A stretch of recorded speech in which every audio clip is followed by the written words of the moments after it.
ಹಾಗೆ ಇಲ್ಲ ಅಂತ ಕ್ಯಾನ್ಸಲ್ ಮಾಡಿದ್ದಾರೆ.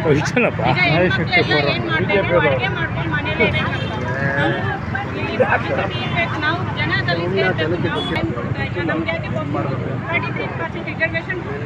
ನನ್ನ ಹೆಸರು ಗೀತಾ ಅಂತೇಳಿ.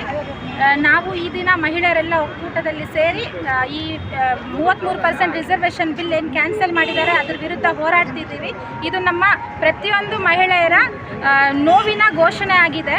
ಬಿಕಾಸ್ ನಾವು ಕೂಡ ಎಲ್ಲದರಲ್ಲೂ ಸಕ್ರಿಯವಾಗಿದ್ದೇವೆ. ಮಹಿಳೆಯರು ಬರೀ ಅಡುಗೆ ಮನೆಗೆ ಮೀಸಲಾದವರಲ್ಲ. ನಮಗೂ ಸಂಸದ ಸ್ಥಾನ ಕೊಡಿ, ರಾಜಕೀಯವಾಗಿ ನಾವು ಪ್ರವೇಶ ಮಾಡ್ತೇವೆ. ಬರೀ ನಿಮ್ಮ ಕಾಂಗ್ರೆಸ್ ಸರ್ಕಾರದ ಹೆಣ್ಣು ಮಕ್ಕಳು ಮಾತ್ರ ವಂಶ ಪರಂಪರೆಯಾಗಿ ಇದು ರಾಜ್ಯ ಆಳ್ಕೊಂಬಂದ್ರೆ ಸಾಕ? ನಾವೆಲ್ಲ ಯಾವಾಗ ಮಹಿಳೆಯರು ಹೊರಗೆ ಬರೋದು? ನೀವು ಈಗ ಲಿಂಗ ತಾರತಮ್ಯ ಯಾಕೆ ಮಾಡ್ತಿದ್ದೀರಿ ಸ್ವಾಮಿ? ದಯವಿಟ್ಟು ಇದನ್ನೆಲ್ಲ ಬಗೆಹರಿಸ್ಕೊಡಿ. ನಮಗೆ ಮೀಸಲಾತಿ ಬೇಕು 33%. ಈ ನಮ್ಮ ಭಾರತ ದೇಶ ಪ್ರಜಾಪ್ರಭುತ್ವದಲ್ಲಿ ಅತಿ ದೊಡ್ಡ ದೇಶ.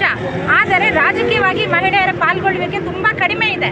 ಇದನ್ನು ಹೊರಗಾಕಬೇಕು, ತಡೆ ಹಾಕಬೇಕು ಅಂತೇಳಿ ಮಹಿಳೆಯರು ಕೂಡ ಸಮಪಾಲಾಗಿ 33% ಹೊರಗೆ ಬರಲಿ, ರಾಜಕೀಯವಾಗಿ ಕೂಡ ಸಕ್ರಿಯವಾಗಲಿ, ದೇಶ ಅಭಿವೃದ್ಧಿ ಆಗಲಿ. ಮಹಿಳೆಯರ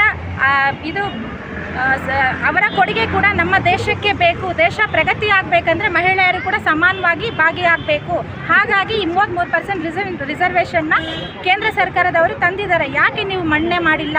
ಸದನದ ಹೊರಗೆ ಒಂದು ಮಾತು, ನಾವು ಮಹಿಳೆಯರ ಪರ ಅಂಥೇಳಿ, ಸದನದ ಒಳಗೆ ಒಂದು ಮಾತು.